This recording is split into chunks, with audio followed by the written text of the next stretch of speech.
I'm joined by Ilan Regev, who is the father of two young people, Maya and Itai Regev, siblings, who were taken hostage by Hamas after the Supernova Music Festival on October the 7th. Ilan, good afternoon to you. Thank you for joining me, and our sympathies to you for the horrors that you're experiencing. Tell me, if you can, take me back to that day and what was your first moment of thinking something very serious was happening? First thing in the morning is Saturday. It's 7:00. My children, my dads and guy wake me up in the morning and said there is a missile. So first thing that I do, I go to my phone and I see already there is a lot of messages and call from my daughter. And then she tell me in the message, I see, Father, there is bomb here and we are okay. We are going to back home now. I open the TV and I see that the Hamas inside Sderot, inside on Fakim, and I couldn't believe this, that I see this. First thing that I do, I call to my daughter. I call her, and she didn't answer me. And I keep calling and calling until she answered me, and then she tell me, Father, everything is okay. There is a police here. We are going back. We are in the car and we are going back. And I call you again. And I try to reach her, Maya, and I try to reach Itai, and there's no answer. And then in something close to 15 minutes before 9:00 in the morning, she called me and she screamed like hell. It was, and she say, Pap, please come, help me. They're shooting me. They're shooting us. I've been hurt. I'm going to die. Please, Daddy, I love you very much. Come and help me. Please help me. Yeah, I've heard that call, Mr. Regev, and I'm so sorry. You were desperate to find out exactly where she was, weren't you, so that you could get there. The end of that call is the last communication you had with her. Is that right? Yes, in this minute, this is the last time that I hear from Maya and Itai. They're both together when I talk with her. He was driving. He was driving. Wasn't I think for what we are collect, there is another guy who drive in the car. Itai and Maya sit behind.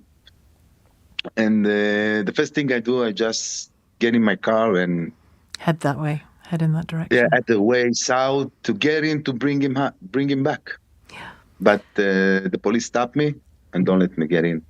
And do you know anything about their fate? Any information that you've been able to find since?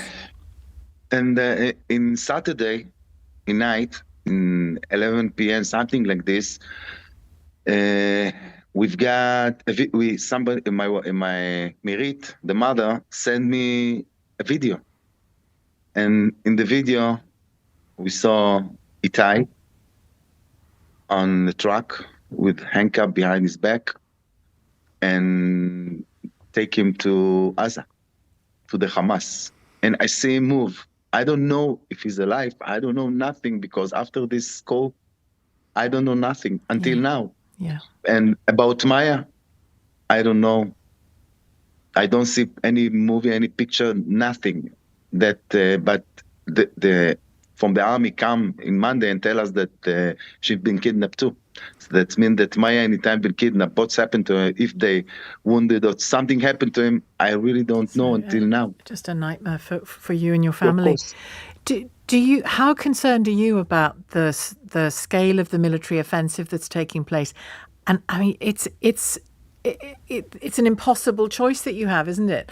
Do you want that to happen and also endanger them physically, or do you want it not to happen so that they're not? It's an impossible situation for anybody to be in.